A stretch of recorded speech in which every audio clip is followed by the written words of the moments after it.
ये सर आपने बहुत इंपॉर्टेंट बात किया है, क्योंकि एक तासुर ये दिया जा रहा था कि देखें अगर सुप्रीम कोर्ट कंटेम्प्ट की तरफ जाएगी तो वो बड़ा लंबा प्रोसेस है। पहले एक नोटिस होगा, फिर वो जवाब देंगे, फिर ये होगा, फिर फर्द जुर्म आयद होगी, फिर वो प्रोसिक्यूटर जो अटॉर्नी जनरल होंगे। तो आप ये कह रहे हैं कि ये 2 दिन में पूरा प्रोसेस मुकम्मल हो सकता है और 2 दिन के अंदर अंदर प्राइम मिनिस्टर जो है वो घर जा सकते हैं? बिल्कुल, मैंने यही कहा है। और इसमें देखिए प्रोसेस बड़ा सिंपल है। नोटिस होता है और नेक्स्ट डे रख देंगे कि आप इसका जवाब दे दें, और उसी वक्त जवाब के फौरन बाद आपका प्रोसिक्यूट कर सकते हैं। कोई इसमें कोई ये नहीं है कि सिविल सूट है कि 3 साल चलता रहेगा, बिकॉज ये बातें जो हैं it is on the face of the record.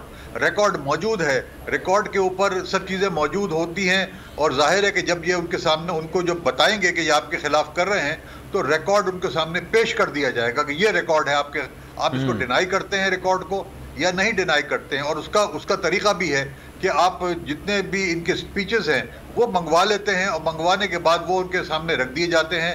अगर वो डिनाई करते हैं उन स्पीचेस को तो जाहिर है कि उनके सामने चला दी जाती हैं वो स्पीचेस कि आपने ये कहा था, और अगर और इमीडिएटली उसके बाद फैसला किया जा सकता है। इसमें कोई इतना मेजर इशू नहीं है। अच्छा, और सर ये कंटेम्प्ट ऑफ कोर्ट की सज़ा कितनी है? इसमें जेल भी जाने के चांसेस हैं कि जेल भी भेजा जा सकता है?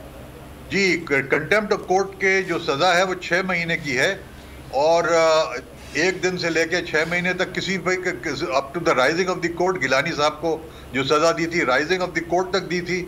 इसका मतलब है जैसी कोर्ट उठ के जाएगी उनकी सज़ा ख़त्म हो जाएगी, मगर सज़ा हो जाएगी वो तो फ्रॉम 0 to 6 months ये सज़ा दी जा सकती है। यानी इसके जेल भेजा जा सकता है 6 माह के लिए किसी को भी? जी,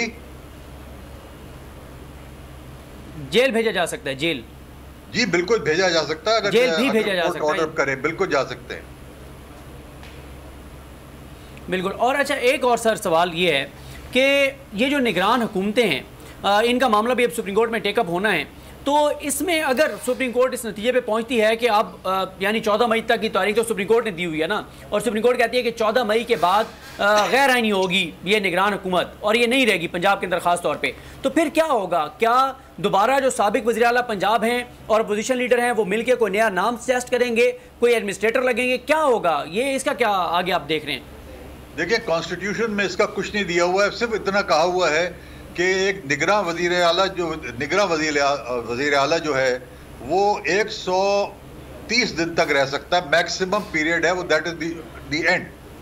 उससे ज़्यादा वो रह नहीं सकता है। जैसे ही सिविल, तो अब इशू ये है कि अगर इसमें 3 चीज़ें आ रही हैं कि कंसोलिडेटेड फंड से वो पैसे ड्रॉ करता है जब तक वो वज़ीर आला रहता है निगरान, वो उसको 130 दिन से ऊपर वो ड्रॉ नहीं कर सकता। इसका मतलब ये 130 दिन के बाद सैलरीज नहीं दी जाएंगी।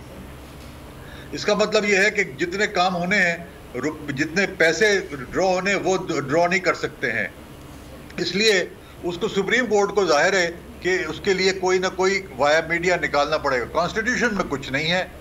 कॉन्स्टिट्यूशन में ये कोई वाज़े तौर पर नहीं लिखा हुआ है, और उसकी वजह है कि कॉन्स्टिट्यूशन ने बड़े वाज़े तौर पर 224(2) के अंदर कह दिया है कि 90 दिन प्लस 14 डेज, और 103 के अंदर कह दिया है कि 21 दिन के अंदर आपने असेंबली कॉल करनी है। अब उस दौरान सिर्फ निगरान वज़ीर रह सकता है, और चूंकि वो ख़त्म हो जाएगा और कॉन्स्टिट्यूशन में उसका कोई ऑल्टरनेट नहीं दिया हुआ है, तो जाहिर है कि इसके अंदर कोई वो एडमिनिस्ट्रेटर भी अपॉइंट कर सकते हैं, एक नया वज़ीर आला भी कर सकते हैं, और दूसरा अगर इलेक्शन ही नहीं हो रहे हैं तो मैं समझता हूं कि असेंबली जो है वो रिकन्वीन भी कर सकते हैं कि जो पुरानी असेंबली जो किया था, ताकि वो भी